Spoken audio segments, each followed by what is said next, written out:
Hello, hello, hello. Welcome back to TBD, the Baptist Deathcast. I hope that you've enjoyed your time with us so far as we've discussed 9 different Baptist distinctives. Today we will discuss another one called local church autonomy or independence. For your hearing guys, your ASL moment today. So what does that mean? It means autonomy or independence. So local church, autonomy, independence. There you go. You've learned some more. So let's go ahead and get to the point. What is local church autonomy? It means independence. A church itself is independent. It controls itself. It takes care of its own business. Nobody outside of the church controls the church. No one outside of the church has authority over the church or can tell the church what to do. The church itself decides what its own doctrine, what kind of government it will follow, who are the leaders of the church. A person or group outside of a church cannot tell the church what to do. It cannot say, you must follow this doctrine, you must have this kind of church government, you must have these leaders that we choose for you. No, they can't do that. The church itself will decide. So now, yes, a church is independent, but does that mean a church is 100% free? No. A church is limited by what? The Bible.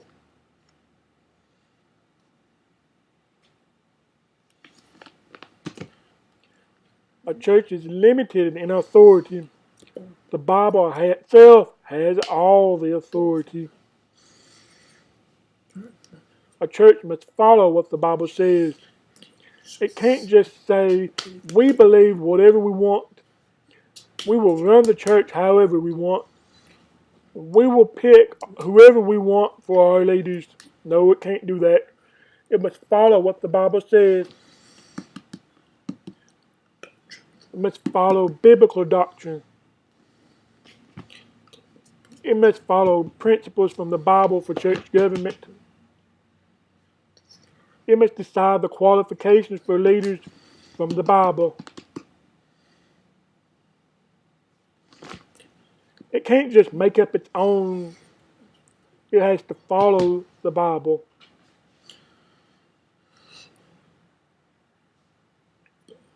But local churches do and will and should come together cooperatively, partnering, where in associations, in state conventions, and in national conventions as well, such as SBC, Southern Baptist Convention, or SBCD, Southern Baptist Conference for the Deaf.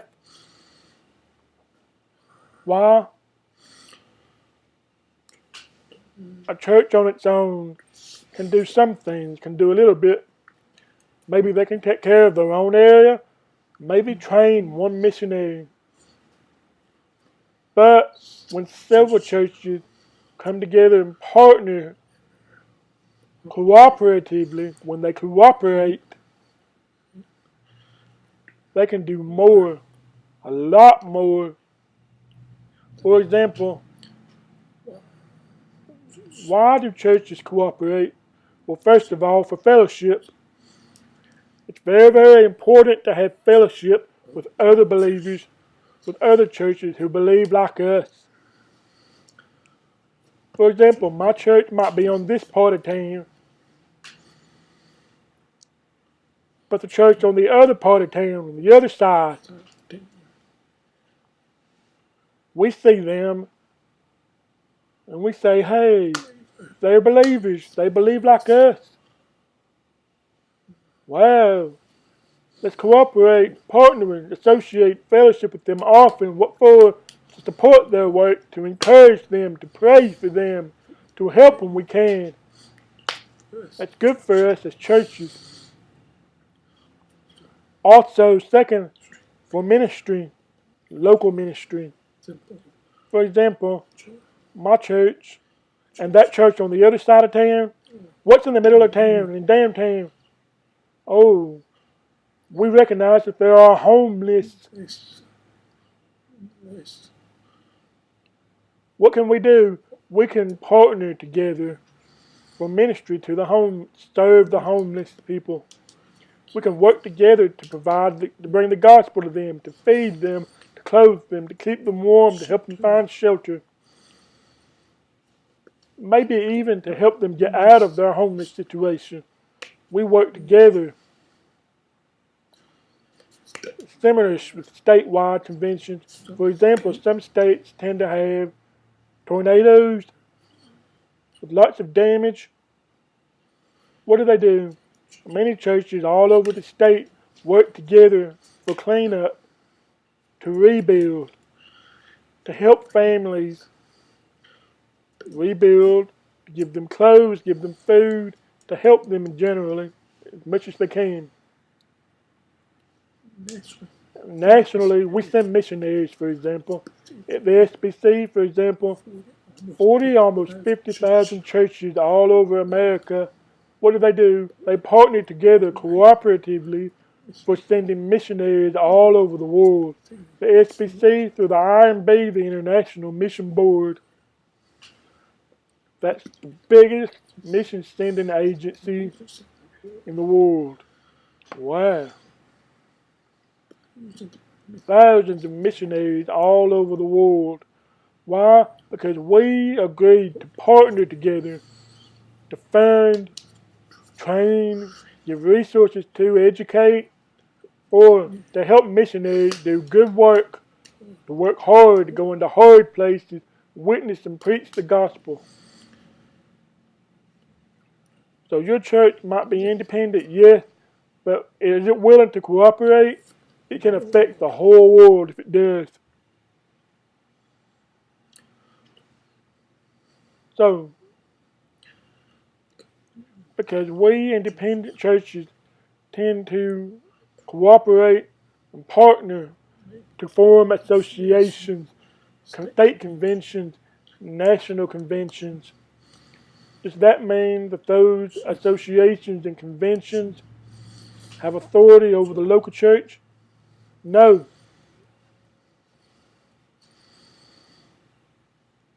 Local associations, state conventions, national conventions, like the SBC or SBCD, have no authority. Zero. They cannot tell the local church what to do. It's the opposite. The churches tell the associations and conventions what to do. It's the opposite. Many people misunderstand this. For example, they see, oh my word, that pastor is a false teacher. The SBC should do something about that guy. They should rebuke him. They should get rid of him. The SBC can't do that. They don't have the authority. Who has the authority? That church itself. The SBC website brings this up. If you click on frequently asked questions on the SBC website, you will see this explained clearly. What do you do if there's a complaint against a church or a pastor? The SBC has no authority. If you have a problem with a church, with a pastor, you must go to them, just as the Bible says in Matthew chapter 18. Go to them, meet them, and tell them your complaint. Don't come to the SBC. We can't tell them what to do. We have no authority over them. It's why it's important that we understand from history, once again, we who are Baptists descended from the Protestant Reformation. In that time, what happened? The churches had people who were over them. For example, the Catholics have the Pope.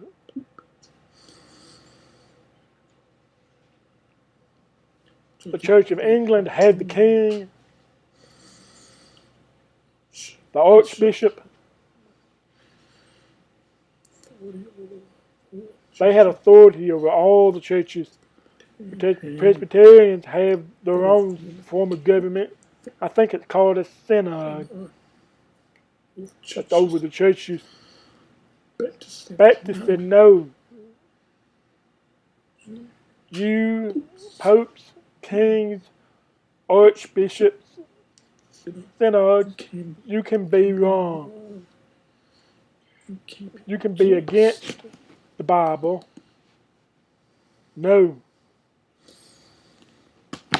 Let each church decide for themselves. Why? For all the different reasons we've talked about today.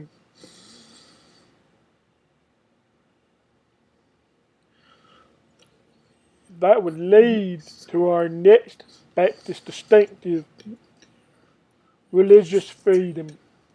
We'll discuss that next time on TBD.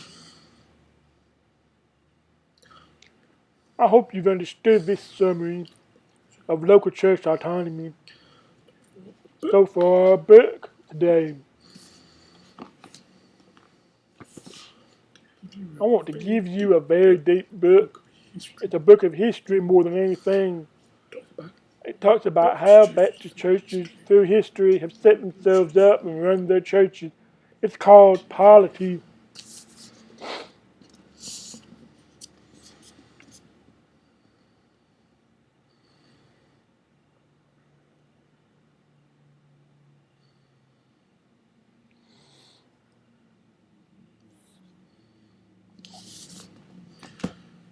Written by a man named Mark Dever. I think I've told you about him before. He's part of a ministry called 9 Marks, which helps churches, especially Baptist churches, become good, strong, and healthy churches. It explains how Baptist churches are run throughout history, and looking at their historic papers, their constitution, bylaws, to help us understand how Baptist churches were run throughout history. It can help you to understand more about how churches are set up, how churches are independent, how churches associate and partner. It's very deep because it has historical papers in it. It's very dense at times. So pack a lunch and sit down and get ready to roll up your sleeves and go to work reading this book. So for our shout out today, I'm going to mention churches partner all over for what? For missions. So for example, I'm going to shout out to our deaf missionaries all over the world. We have almost 40 deaf, I think. About 40 deaf missionaries through the IMB all over the world. So when your church gives to, for example, the Lottie Moon Christmas offering, that money goes directly to fund and support deaf missionaries in their work all over the world. Your partnership with the SBC, giving to the Lottie Moon, Christmas offering, helps many deaf missionaries do their work and serve all over the world. Wow.